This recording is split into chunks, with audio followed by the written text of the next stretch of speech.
হ্যাঁ বাবা, ওই ছেলের নাম রাজু, আমার সাথে একই ক্লাসে পড়ে। হয়তো বংশমর্যাদা টাকা পয়সা আমাদের সমতুল্য নয়, কিন্তু মনের দিক দিয়ে অনেক বড়। দেখ মা, আমাদের যে ব্যবসা তার মধ্যে মন কোনো আইটেম না। আমাদের এই সোসাইটিতে সবাই যা জিজ্ঞেস করে তা হচ্ছে বংশমর্যাদা, ব্যবসা বাণিজ্য, টাকা পয়সা। বংশমর্যাদা আমাদের স্ট্যাটাসের মতো যদি সেই ছেলে না হয় তাহলে ওকে ভুলে যাওয়াই ভালো। কিন্তু বাবা, ওকে আমি ভালোবাসি, আর যাকে ভালোবাসা যায় তাকে ভোলা যায় না। ভালোবাসা? দুটি বোকা ছেলে মেয়ের বোকামি ছাড়া আর কিচ্ছু নয়।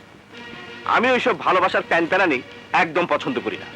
কারণ ভালোবেসে কেউ কোনোদিন সুখী হতে পারেনি। তোর মতো বড় লোকের মেয়েদের হাত ধরে ভালোবাসার ফাঁদ পেতে অর্থ সম্পদ হাতে নিতে চাই ওইসব ফকিরের বাচ্চা। না বাবা, ও এরকম ছেলে নয়। আহা, তোর বোঝার এখনো বয়স হয়নি। এই বয়সে তোদের সবকিছু ভালো লাগে, কিন্তু এটা জীবন নয়। জীবনের অনেক সময় সামনে পড়ে আছে, সেগুলোকে সুন্দরভাবে সাজাতে হলে ভালোবাসাকে জীবন থেকে দূরে সরিয়ে দিতে হবে। কিন্তু বাবা, তুমি ওর সাথে একবার কথা বলে দেখো, আমার বিশ্বাস ওকে তোমার ভালো লাগবে।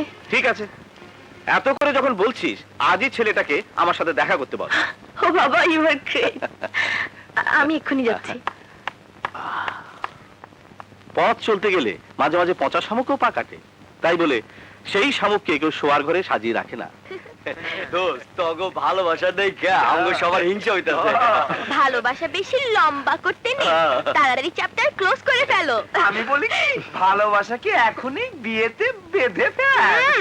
ওই যে নাম লইতে লইতে আয়া পড়ছে।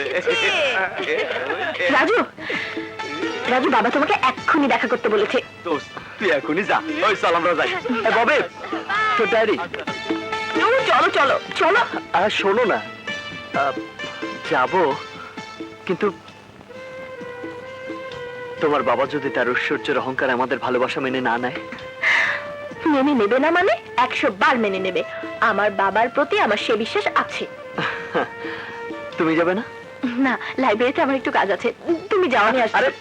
আরে বাবা, যাচ্ছি। যাও না।